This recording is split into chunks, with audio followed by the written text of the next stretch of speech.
اصحابی کالنجوم کہ میرے صحابہ تو ستاروں جیسے ہیں. کہ ستارے میں دو چیزیں ہیں، ایک حرکت ہے ایک نور ہے. ستارے میں دو چیزیں، ایک حرکت ہے، ہر ستارے کی اپنی حرکت ہوتی ہے.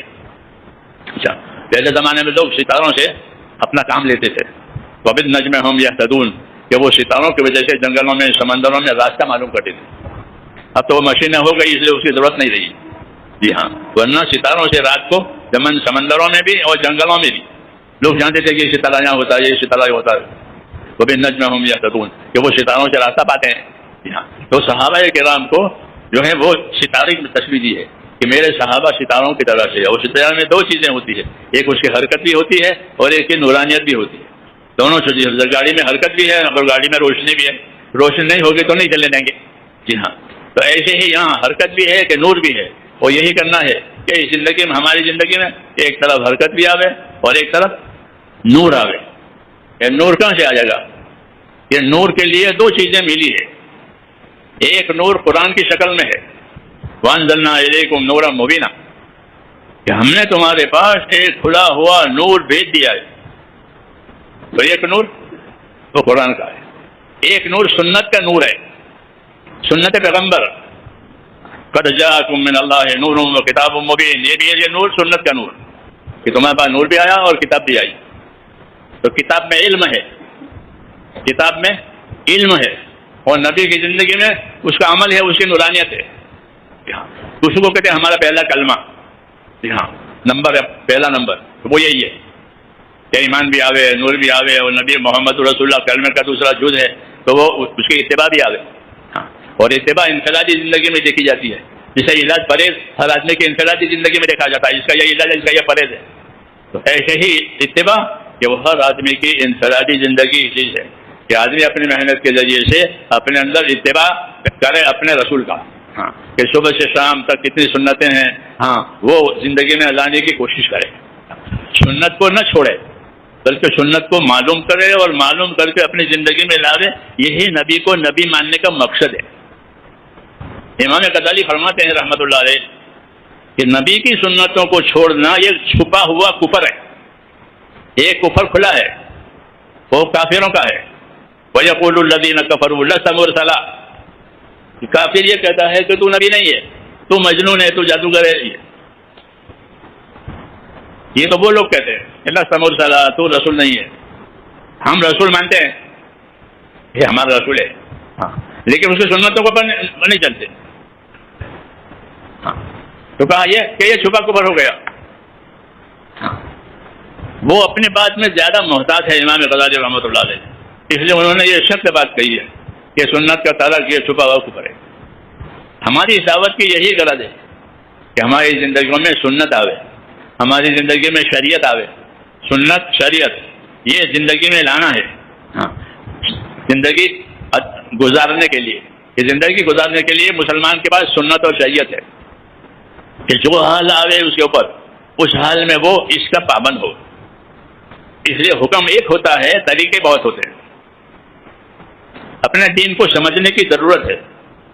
ہاں، حکم ایک ہوگا اور طریقے بہت، کیونکہ جتنے طریقے زیادہ ہوں گے اتنے آسانی ہوگی. سمجھ نہیں آتا؟ ہاں، اونٹوں پر پہلے حج کرتے تھے اور کوئی طریقہ نہیں تھا، یا پیدل کرتے تھے. پھر طریقے پڑ گئے کہ اونٹوں سے کرو، پیدل کرو، پانی سے کرو، ہوائی جہاز سے کرو، موٹروں سے کرو. ہاں، کہ جتنے طریقے بڑھیں گے اتنی آسانی آئے گی. ایک دروازہ ہو سب کے آنے کے لیے، ایک سیڑھی ہو سب کے آنے، کتنا مشکل ہوتا ہے. اور یہاں بھی دروازہ ہے، یہاں بھی سیڑھی ہے، وہاں بھی دروازہ ہے. اللہ نے یہی رکھا ہے، حکم تو ایک ہوگا، طریقے بہت ہوں گے تاکہ آپ کو آسانی ہو جائے. اس لیے طریقوں کو سمجھانے کے لیے ہی رسول آتا ہے. رسول حکم نہیں لاتا، حکم تو اوپر سے آتا ہے. طریقے اس کے یہ بتاوے گا. ہاں، جب دین سیکھیں گے تو آسانی ہوگی، دین نہیں سیکھیں گے تو آسانی ہوگی. کیونکہ دین نہیں سیکھیں گے تو خالی نماز پڑھنا ضروری ہے اتنا معلوم ہے، اور وہ سیکھی نہیں تو وہ نماز مشکل ہو گئی. اور سیکھیں گے تو کہ ہر حالت کی نماز ہے، گھر کی نماز، سفر کی نماز، بیماری کی نماز. ہاں، کیوں کہ گھر کی نماز الگ ہے، سفر کی الگ ہے، بیماری کی الگ ہے، طریقے الگ تاکہ آسانی ہو جائے. تو اللہ نے زیادہ طریقے اس لیے دیے ہیں کہ آسانی پیدا ہو جائے. اب چونکہ وہ طریقے سیکھے نہیں جاتے اس لیے دین مشکل ہو گیا، ورنہ دین اپنے طریقوں کی وجہ سے ہی آسان ہے. اس لیے ہمارے ہاں علم و ذکر جو دیا ہے وہ اس لیے دیا ہے کہ اس کو سیکھو، کہ سیکھو گے تو دوسروں کو سکھاؤ گے. ہاں، سیکھ کر دوسروں کو سکھانا ہے. داعی اس کو کہتے ہیں کہ دعوت بھی دے، اور جب کوئی دعوت قبول کرے تو اس کو علم دے. جیسے آپ نے کھانے کی دعوت دی، اسے کھانے کی دعوت قبول کی تو آپ کھانا دیں گے. جی ہاں، کہ میں نے کھانے کی دعوت دی ہے، وہ آگے ہیں کھانا دو. آپ دین کی دعوت دو گے اور وہ دعوت قبول کرے گا تو آپ اس کو کیا دو گے؟ کہ آپ اس کو علم دو گے. جب کوئی مسلمان ہوتا تھا تو حضور اپنے صحابہ سے فرماتے تھے علموا اخاکم القرآن علموا الصلاۃ. اس کو قرآن بھی سکھاؤ، نماز بھی سکھاؤ. قرآن علم ہے، نماز عمل ہے.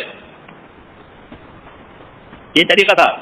تمہارا بھائی ایمان لایا ہے تو اس کو قرآن سکھاؤ. قرآن میں علم ہے، نماز میں عمل ہے. جی ہاں، تو دعوت ہماری علم و عمل کی ہے.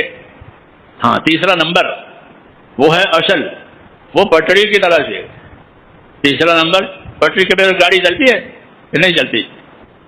تو علم و ذکر پٹڑی بنائی کہ مسلمان کی ہر حالت علم و ذکر والی ہو. 4 حالت ہوتی ہے انسان کی. کبھی راحت میں ہوگا، کبھی مصیبت میں ہوگا، کبھی اطاعت میں ہوگا، کبھی معصیت میں ہوگا. 4 حالتوں سے کوئی خالی نہیں ہے. کبھی راحت میں ہوگا، یا پھر کبھی مصیبت میں ہوگا، یا کبھی اطاعت و تابعداری میں ہوگا، یا کبھی گناہ میں اور معصیت میں ہوگا. یہ 4 حالتیں ہوتی ہیں انسان کی.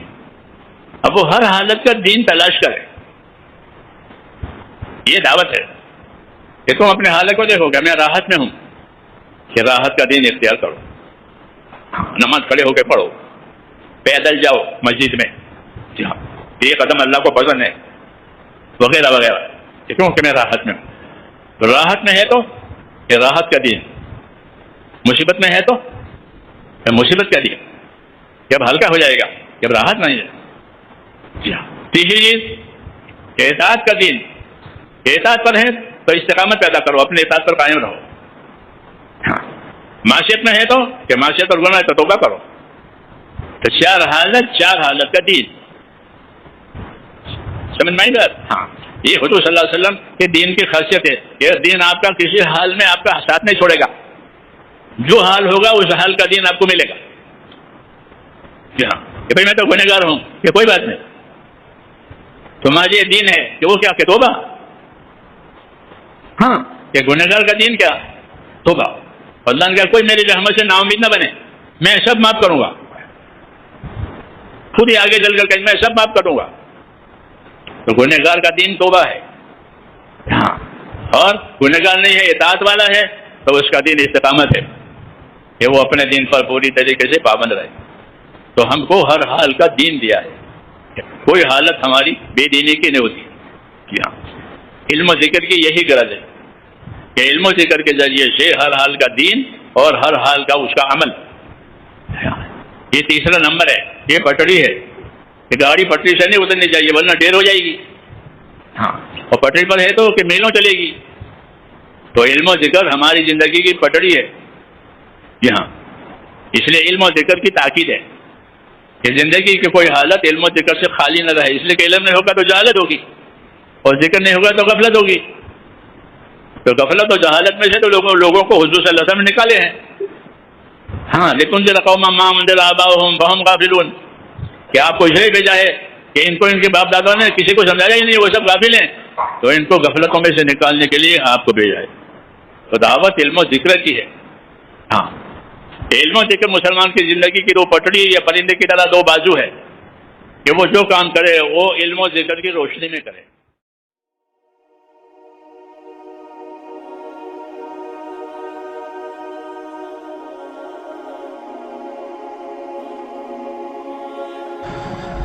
دوستو، کفر صرف یہ نہیں کہ انسان اللہ کا انکار کرے.